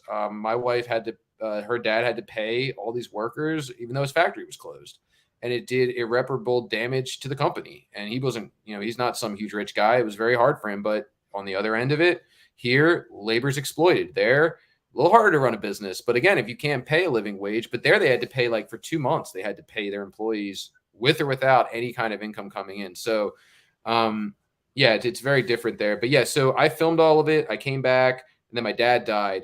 He dropped dead. I'm sorry. It's okay. First year of his retirement, he's dead before he hit the ground. So I put the movie on pause for a little bit, but I was letting festivals know, like, I've shot the first film. I have footage where it says like a few thousand people, and they're not even calling it a pandemic yet. I mean, that's crazy footage to have. We may look back years and be like, fuck, man. So this movie ends up being this. We used to do a lot of camcorder movies because A, they're cheap, too. Blair Witch and these kind of movies, they did it in like a horror way, but I love the idea of being POV. It's almost like VR without VR. Like in this movie, you are POV of a camera of a guy on vacation in China the year COVID broke out, the week COVID broke out. And you're experiencing how quickly everything starts to change. The masks are on. They actually would scan you in China, not for like, nefarious reasons. They would just scan your head for your temperature. They could just stick a thing on your head and doop. And the crazy part of that is, so they were trying to get all the U.S. journalists out of the country, and I'm running through these streets with this big ass camcorder as an American during a national crisis, which probably wasn't the best thing, but and so there's one flight left before they're going to close down. So we're like, we got to get out of here. We got to get back to America, and we left in haste. So I threw my jacket on, and I wanted to save bag space. I threw like 3 jackets on. I had all my luggage, and I'm like running around trying to make this flight. But in China, the airports at that point, things change really fast in China. Like they're ready. Unlike here where there's all this legislative back and forth. It's like, boom, everyone's wearing masks now. Boom, everybody's doing this. And everybody does it. So they had already equipped the doors of the airports to read your temperature, which is like, it's crazy within like 2 weeks. So I'm running in there sweating my ass off with all these bags, and they take me out of line. And they're like, you have to come with us. And they scan my head and it keeps going beep and turning red. My flight's in 30 minutes. And they're like, and I'm like, what happens if I can't get on the flight? And they're like, oh, we'll send you to a hospital here, and then you'll be here for 2 weeks. And then whenever the flights open back up, whenever that happens, you can go back home. And I was like, I was getting scared, dude. And my wife's telling him like, no, my husband's an idiot. He's just putting all these jackets on. I don't know why he's doing it. Like he does not have COVID. Oh no, dude, I was horrified, man. Like I love China, but I was like, I was going to be stuck there till, it ended up being crazy too, because they ended up locking down for a while, dude. I mean, it was over a year or something before I would have been able to get out. So yes, I get back and I'm like, I shot the first doc about COVID. I'm sending like press releases I'm supposed to send 200 emails to film festivals. Nobody would touch it. Nobody would touch this movie. One festival in Kansas played it. That was it. And that's when we're like, we Wow. need to make our own website. We need to make our own website for all of this work out there that is just not going to get seen. And what you start finding out is all these films that go to festivals by people like me, even if they get in somewhere, they just fall off the map and disappear. Nobody buys them. And maybe they end up on Tubi, or maybe they just don't end up anywhere. And we started to dig deep and be like, wow, there's a lot of great fucking movies out there. We just actually bought a movie that we're going to have coming out in April. The first movie we actually bought. So we usually license a new documentary every month for 30 days, and then we get a new movie. But this one we bought, it's actually a Catalonian take on Taxi Driver, but they switched the prostitute and make it a trans prostitute. It's really good. I mean, the guy's love interest is trans, but it's this macho kind of like guy. It's really cool, man. I mean, we're looking for all that kind of stuff, man. When we deal with Wow. catalogs, we usually say to a catalog, like, show me all the stuff nobody wants. Like, let's start there, you know.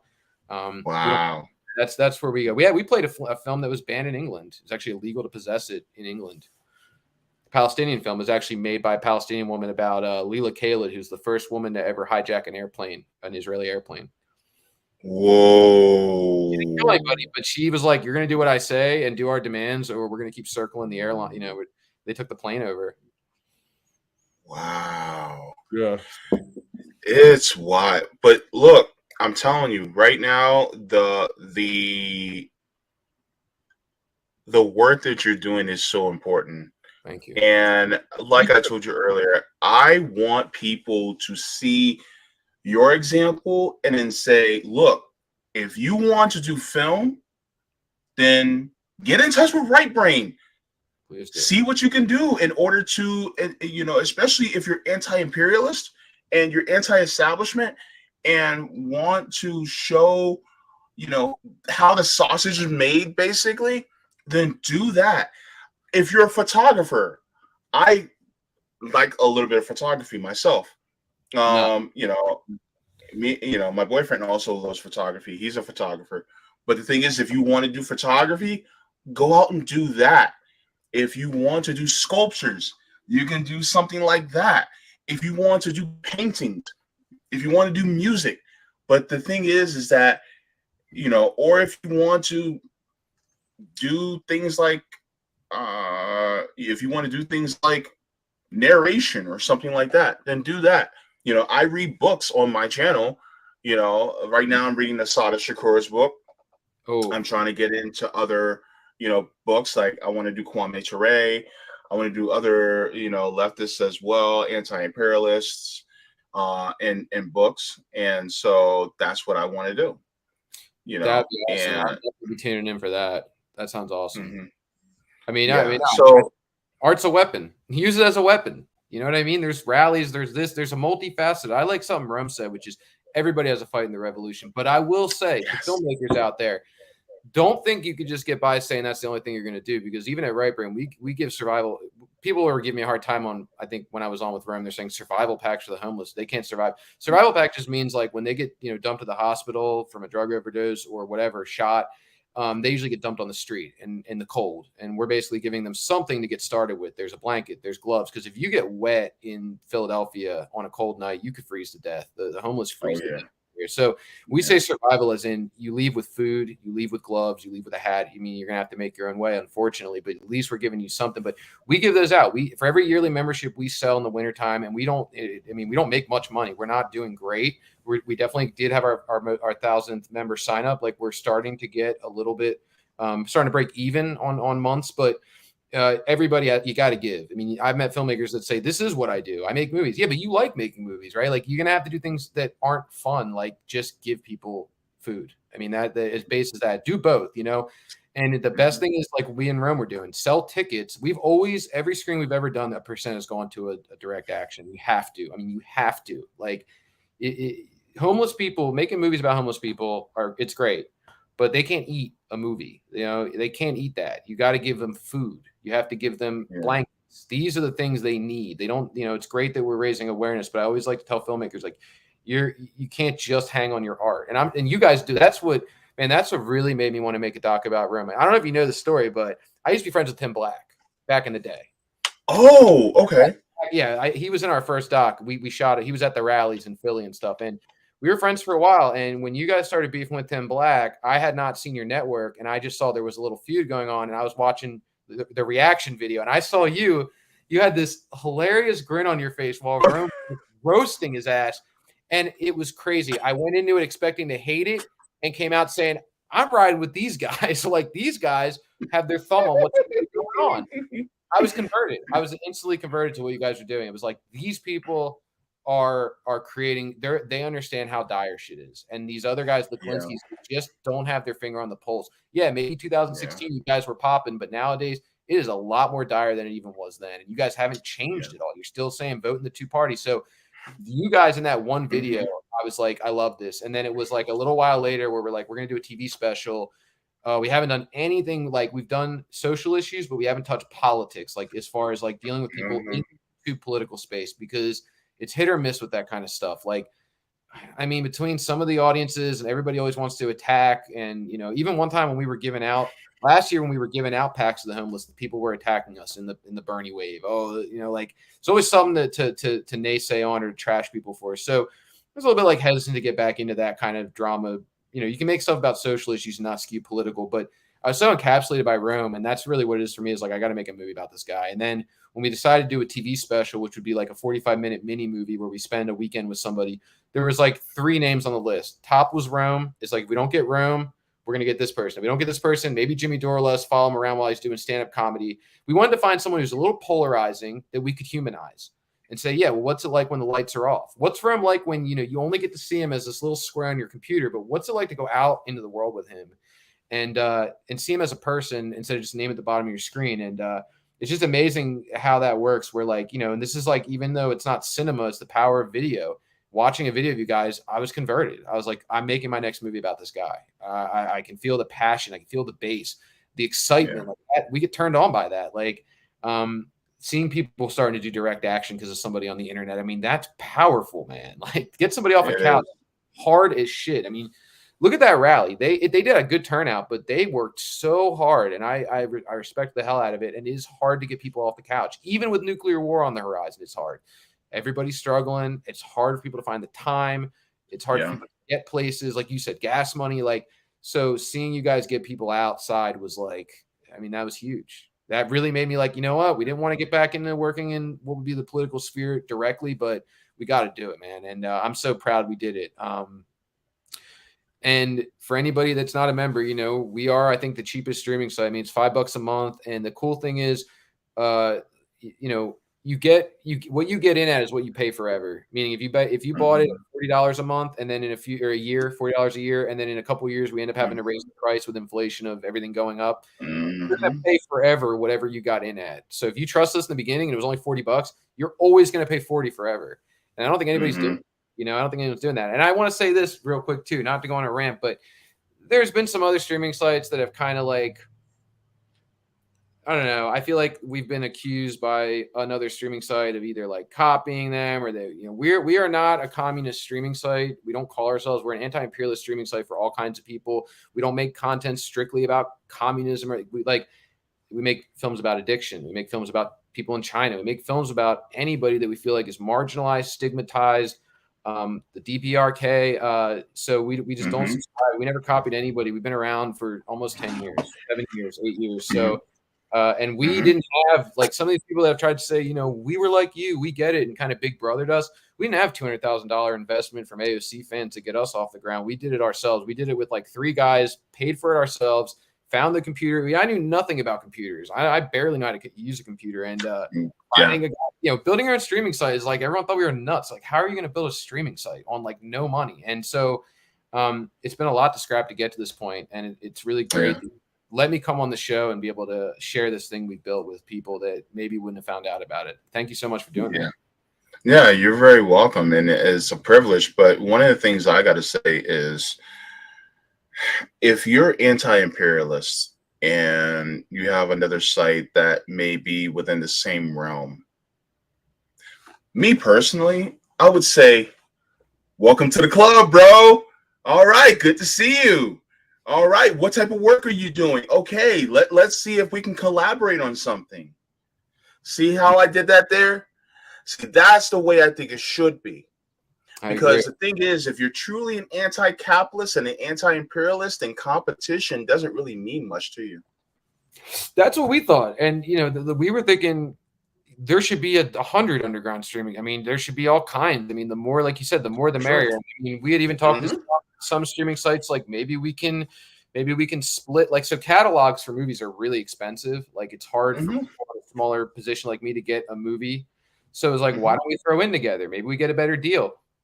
Some of these streaming sites threw cold water on it. They didn't want us to be on the same level. It's like, I thought you were communist. I thought you were about the social idea. Like, I thought the idea was as a community, as an ally. They were saying we're your comrades. It's like, but as soon as the conversation gets to like, let's be on the same level and collaborate together, no, not allies anymore. You know, it's like, well, and that's that capitalism having you think that we got to eat each other to get that lottery ticket, that maybe that chance of success. And at the end of the day, we hope there's 100 underground streaming sites, and we hope we can build something that will exist when we're dead and people can just take over the reins of it. I mean, that's what we want to do, is build something that's here way after me. And so that was unfortunate, but being in the film industry, you just learn that it's a snake pit. Even when the people tell you they're your comrade, it's a snake pit. So I would say I trust Rome as much as you can trust anyone in this industry, which is like, it's very hard to trust people. And I trust this guy who I didn't know that well till a year ago. I trust your network. But it's hard to find people that you can align with.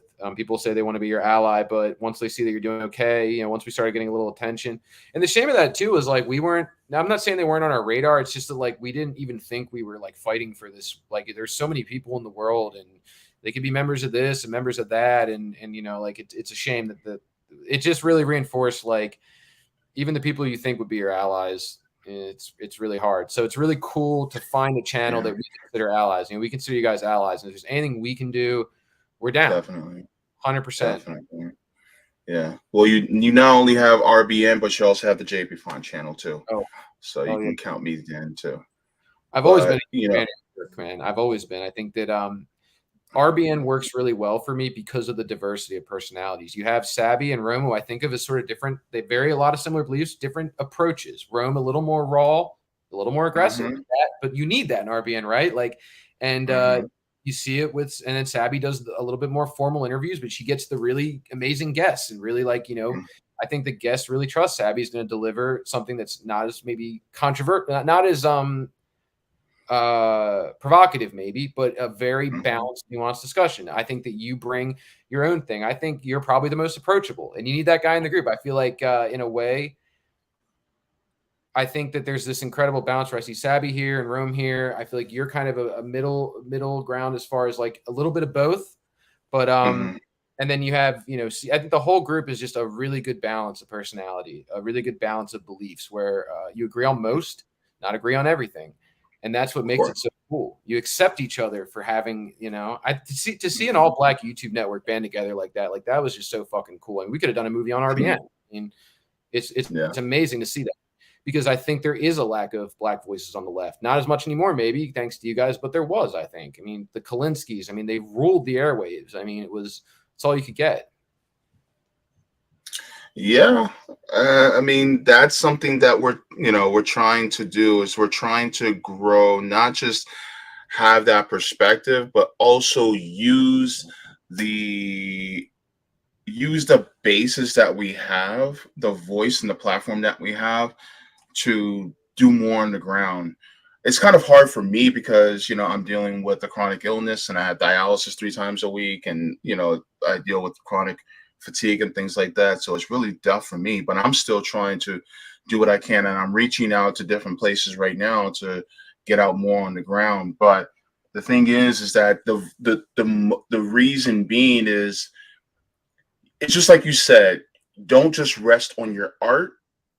We're saying we're not just going to rest on the platform that we have, but also use it as a cudgel in order to not just bring your awareness to what's going on out in the world, but also be agents for change in that as well. You know, and I think that is something that we didn't see, because and unfortunately you'll have a lot of people that will tear down different things, different actions, different movements, and they'll say it from behind their screen or in front of their camera, but you don't see them out there and you don't see them actually doing the action. And so then when somebody actually does, you know, talk the talk and walk the walk, they still want to crap on them, so to speak, And so I think we're trying to show that there's a difference, and we're trying to be the real deal, Holyfield. It's not easy, but we're gonna try nonetheless. I mean, I think with the fact that you deal with dialysis, the fact that you do so many shows, and that's the thing, that's where I feel like you've really carved out something. Is somebody who's experienced what you've experienced, has such a perspective on healthcare. I mean, that's the kind of person you want to talk to about access to healthcare and things like that. And I think, yeah, I mean, that's the difference between you and like a Vanguard is like, I've never seen them at a single rally ever, anything ever. I've never seen them out doing any kind of direct action. I've never seen them pushing a direct action. Whereas, I mean, that's like a lot of what you guys do. I feel like there's just as much YouTube channel entertainment as there is like, summits and things that are trying to really get something off the ground. Because it's fucking hard, man. Everybody's turned against each other because of capitalism. It's very hard when you're struggling to do anything for anyone except for yourself. To be fair to Vanguard, they did go to the March for Medicare for All back in 2021. So I just want to be fair to them. They actually did do that. Because I know because Nick from RBN was out there and they actually showed up as well. But to your point, as far as this being a difficult thing, it is a difficult. And then on top of it, when you have people who go up against you for speaking truth to power, and I think part of it also is because their gravy train is ruined if you speak against it, even though it is still leading people down a path that may still harm them. And so we're saying, no, stop. That's harming you. Go the other direction. But they're making money off of the people being harmed. And so we're like, no. You're not going to do it that way. Until they get mad at us because we're sending the message to people saying, no, don't go in that direction. Let's go into a new direction that's actually going to help us rather than harm us. Well, yeah, I mean, the revolution sounds great to some people until they realize what that would encapsulate. And like a lot of the people that I've seen, you know what I mean? It's like some people say they want a revolution, but they don't really want a revolution. Not a real one. Not anything that's going to have real systemic change because they're doing not doing bad right now, or maybe they're doing okay. But I think the gravy trains are now on people who, I mean, I don't know why anybody would cover a Twitter beef over, say, even the rally recently, and maybe even just try to look at it, even whether you like it or don't like it, just cover it. Just cover it in a way that's providing a few different perspectives. Why not have a couple of people that you don't like on to talk about it? And then you can have that conversation. I feel like disagreements is a good thing. We should have disagreements with people. We should have a sharing of ideas. But nowadays, it's like anyone that you don't agree with, it's really easy to say they're a fascist. They're easy to say this. And I mean, I don't think people understand what some of these words actually mean. Voting for Joe Biden is essentially, I mean, that it's the merging of corporations and state. I mean, I don't know. What else is Delaware more than it's completely ruled by corporations. I mean, it's just a tax haven. You know what I mean? And the guy who engineered that and predatory lenders is now the president of the United States. A guy who's never said no to a check from a special interest in his life. The surveillancing of the social media. I mean, it's a shame because I think that's one thing I wish that the indie media space would focus on the issues and not aiming guns at each other. I mean, I know it gets clicks for some people, but is it helping the movement? Are we talking about different ideas? Or are we kind of seizing on one little thing and shitting and trying to completely disassemble an entire thing? And now, I've never seen till recently, like we had somebody call us white brain and call us fascist for not being against that rally. It's like, what a way to like ignore everything anybody's ever done in their life because you don't agree on one thing and just say they're a Nazi and that's it. Like, how is that how we're going to build up any kind of a movement? Is you're just writing everything we've done, the stuff we've given to homeless, the platform, like the work we've done, because of one thing you don't agree on that we have a different opinion of tactic on. I mean, it's a shame. Like, it's just, you're going to sum us up into one word as a fascist because of one thing. And it's hurtful. I mean, it's a shame. You hate to see it. And you guys deal with it too. I mean, I'm going to be honest. Some of these people aren't actually people who are just people with legitimate opinions. Some of them are part of the alphabet bureaucracies that are used in order to deter you from actually doing what you need to do. So I would just not give a shit about what they think. I think you guys have been. You guys get a lot. You guys have had. Yeah, we get it a lot. We get it a lot, quite a bit. I've seen it for sure. I mean, when you guys had that the Marion Williamson thing, your enemies are ready to seize on that. It's like they were watching. It's like I think you guys have a lot of hate watchers. They were ready to clip that thing out and oh, look, our being at a disagreement. Yeah, Right Brain has disagreements all the time. Are you kidding? I almost threw one of the guys off a balcony over something that was unrelated to Right Brain, but we Lord and had it Lord, out. if you can hear some of the meetings. Oh my God. Here, man. But Right Brain is a family, and families yeah, go at it even harder because we know each other well enough. yeah, We can come back from that. And so, yeah, had some strong opinions, man. I mean, yeah. there's another guy in Right Brain you don't see as much. The guy who was homeless in that film is a member of the group, and he's pretty apolitical. He's not against anything, but he's just kind of apolitical, believe it or not. Despite being homeless, despite being an addict, he doesn't really love the political stuff we do, but he respects it. He understands that we have that part of it. But we don't always agree on stuff, man. It's not a bad thing. It's a good thing. It's a good thing. It's not definitely. Yeah. Yeah. Anything else you wanted to ask me? Anything at all?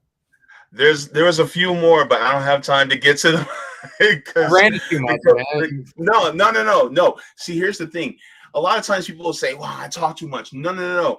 From an interviewer's perspective, that's a good thing, because that means that we got your perspective. It was more fleshed out, which it requires nuance, which is one of the things I appreciate. And I appreciate you being long-winded, because that's a good thing, when it comes to getting more nuanced into your perspective. And I just want to thank you for that, because it means a lot. Tell my wife that too. When it comes to long-winded, she has had sometimes she's like, dude, I love that you care about Syria and this. No, like, I don't want to hear about that shit right now. Like, I got so much on my plate, and she's a sweetheart. My wife is very patient woman.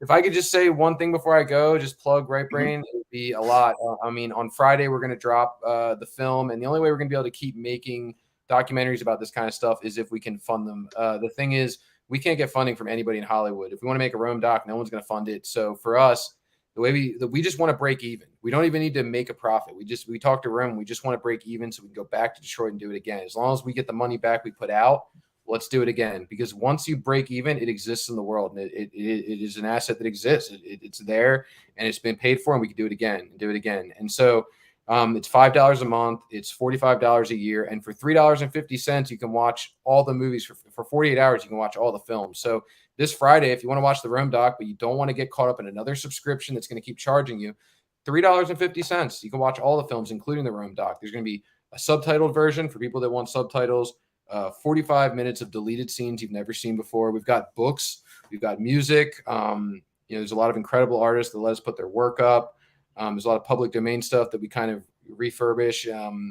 Yeah, man. I mean, just anybody that's looking for something a little different. If you're tired of combing the endless towers of Netflix and you want to kind of break that stranglehold and watch something that might just spark something, and you put on the Soviet Women of Cinema, put on the DPRK stuff, watch some of our films. We have a lot of original content. We have a series that takes you through the first 30 years of cinema and gives you, it's with a podcast, and you get the first 30 years and a movie for every year.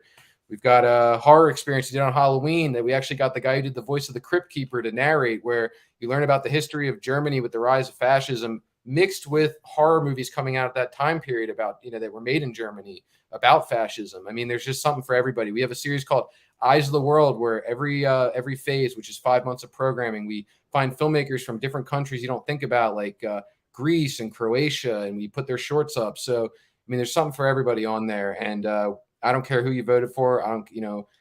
We leave that at the door, and because there's always room for personal growth and personal perspective. And unlike Netflix, where we want you to leave with a narrative, we want the viewer to have their own narrative. Every member of Right Brain has their own narrative, their own belief, their own truth. And that's what we want you to take from it. It's a user experience. It's a true user experience where you are in control of your destiny on the site, what you watch and what you think. And we're never going to come after you for any of that stuff. And we want you to have your own perspective. Maybe you hated it. That's okay. You hated the doc. We're happy to hear it. So yeah, I really appreciate you giving me a platform to talk about it. Yeah, thank you. I do have one question from somebody in the chat. Kat Terrell asks, JB, can you please ask him when the next viewing of the movie will be? Yeah, so we were going to do 5 screenings at first, and it's probably my fault. It took me a little longer to make the film than I wanted, because Right Brain TV's only the day-to-day is only 2 people. So all the curation, finding the movies, lists of the movies, doing the social media, doing every synopsis you see about what the movie's about that's written in, we got to do that. The uploads, it's just 2 people, and making the Rome doc. We're doing all that with just 2 guys. So, and a lot of help from great people. So we didn't end up getting to do 5 live screenings. So if you want to watch the movie now, it's going to drop Friday. You can watch it anytime you want. You don't have to be there live. You can click on it and stream it like anything else. It'll be dropping Friday on the website at 9 p.m. And another cool thing is, so we do 5 months of programming. That's one phase, we call it. And then we take a break for a month, and then we come back for 5 months. It's kind of like a tasting menu. We curate those 5 months very carefully for a very long time, spend hours on it. And every phase we roll out a new feature. And one of the things we loved about the Rome project is we built a virtual theater, and it works. So we want to start hosting live events, and feel free to comment, DM, or send us anybody you think would make a really cool live event. Even if we could charge a couple bucks a ticket, doing, whether you want to see a leftist comedian you like, or maybe a night of films from a certain country, or maybe there's a Cuban historian you love, or somebody. We'd love to throw some events. The big unveiling in April is going to be the theater. We're going to be doing a couple things a month with it, live events.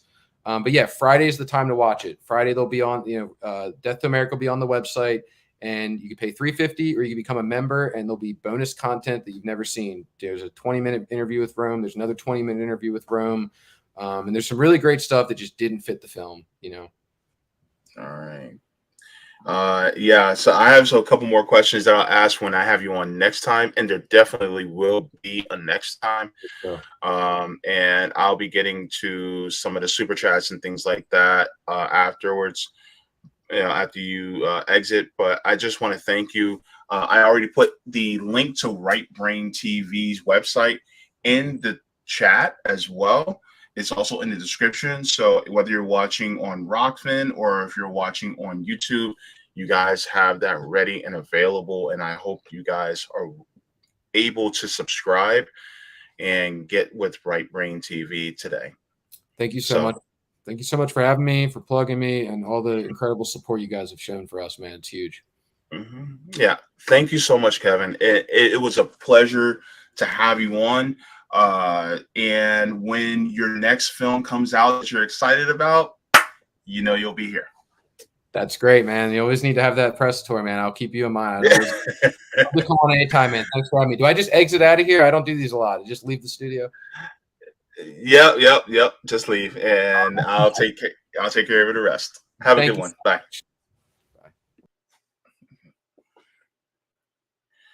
All right, so I got to make this quick because I got RB in a little bit, and we got some things to talk about. But one of the things I wanted to do is I wanted to make sure that I get to all the people in the chat before I go, because you guys mean the world to me, and I wanted to do that. So first off, we have JB member CEB Applejack saying, "Salute JB, Right Brain killed it with Death to America." Yeah, I saw the documentary. It just like caught me. It just like went like this to me. I'm like, I'm paying attention. So I loved it. It was great. And I just loved the direction that Kevin went when it comes to that documentary. I can't talk today, but I appreciate the direction that he went, and still showing the raw feel of how everything was. That was beautiful. So I just hope that, to see the next documentary of his soon, because I would love to see another one. Reality Revolution is also a JB member saying, "Who's that in the pic with you? He looks dangerous." Let's get dangerous. Remember that? Remember Darkwing Duck? Thanks so much, Reality Revolution. Hens T says, "Sometimes the most effective way is to state a truth is through fiction." I saw this comment and I was just like, whoa, bars, Hens T. So thank you so very much. That is a very good point to bring out. Kat Terrell, thank you so very much for the super chat. Says JB and Right Brain TV, solidarity and love. Thank you so much, Kat Terrell. I really appreciate it. Yeah, it's just, any type of support on this channel is deeply appreciated. It's been going through a lot for the last couple of days, just to say the least. So there was a lot going on with me, but whatever we go through, we have to make do with the best of what we got. So thank you so very much for that. Just going to see Angela Sanger, who's also a JB member, says, "Not see has been overused so much it means Nothing. Oh, I see what you mean. It's been overused to the point that Americans are cool with siding in open war with open ones in a war now. Yeah, that's very true. The NAZIs are definitely having a comeback, especially in 2023, or as LL Cool J said, don't call it a comeback. I've been here for years. They've been here for years, and they are making a big comeback. And you know what? It's time for the head of that snake to be crushed. That's all I got to say. You know what I'm saying? Wadi says, as one of their projects were supposed to be about making documentaries while on the road. Kind of ironic given the current discussion.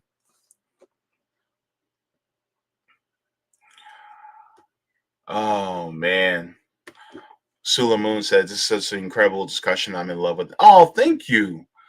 Thank you so very much. All right. Good to see you, Norman. Norman's in the chat as well. Dabby Dab says, yeah, they should have stuck with that. Let me see. Yeah, it's harder to get stuck inside an echo chamber when you're on the ground in the community.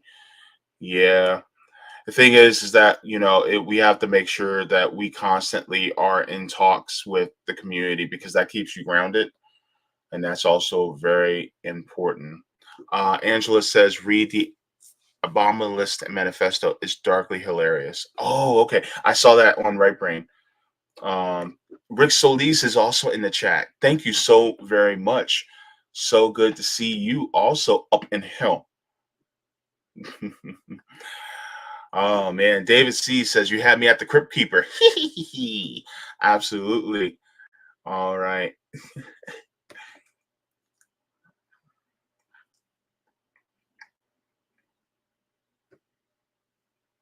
Good to see a hobo roadie. All right. Red Dove Rising says, thanks very much, everyone. Merry Christmas, everyone. Sorry. I'm so stupid. Oh my goodness. Sweary Fairy says, matcha smoothie time. I don't have time. I didn't even have enough time to make a smoothie. I was resting after my doctor's appointment, and then, you know, like a wonderful guest, Kevin was early, and I was just like, let's get this started, and we got to it. So now you see me here. So I didn't get to make a smoothie. I should make some tea before I go on over to RBN, but that means me leaving you guys right now. So, but yeah. But yes. Also, oh snap. Okay. Hang on, let me do this. Um and this is very kind. Let me put this on the screen because Kevin responded one more time. He said, "I'm gonna make." He's like, "I'm gonna make my presence known." Kevin also said on Rockfin says, "Thanks for having us. We love you all. Thank you so much, and thank you so much for the tip, Kevin." Oh man, he just paid for the interview. Oh man. Thank you so much. I really enjoy it. This was a great conversation. I can't wait to have him back on for real. And look, I'm already subscribed to Right Brain. I hope you guys do too. And yeah, I'm gonna start telling my people on Facebook too to subscribe to Right Brain. Like, what the hell, y'all? What the hell's wrong with y'all? So thank you so much to everyone for tuning in. It is after 4 o'clock. I am late. CJ, if you're watching, I'm sorry. But listen, thank you to all the people. Thank you to all the patrons on Patreon and Coffee, as well as all the members. For without you guys, I would not be able to do this. Thank you so much to Kevin Ronca for being part of the stream and giving us his history, his perspective, and his evolution. It gives us inspiration in order to do more on our own, in order to make a better future for all of ourselves. So thank you so very much. And of course, I will be doing a reading of Asada Shakur's book. I'll be getting in chapter 6, part 2 later this week. And I'm trying to think, did I have anybody planned for next week? I'm trying to see. Let me check that real quick because I don't want to misspeak, because if I misspeak, then that'll be bad. So I'll be doing stories next Tuesday. And look, guys, please be sure to tune into RBN Live, which will be starting any minute now. And then Sabby will be live this evening. Also, we're going to be talking about what happened at the rally, as well as Sabby also was on Rising today. So we're going to be having a discussion about that on RBN. So all y'all get over to RBN. Thank you so much to everyone for coming in. Water your plants, water yourselves, leave the world better than you found it, and be artistic, because being artistic in any form and fashion is revolutionary, especially when you're speaking truth to power. You guys are lovely, and I love every single one of you. Oh, mwah, forehead kisses. Give me a forehead kiss too. All right, there you go. I love you. I love you.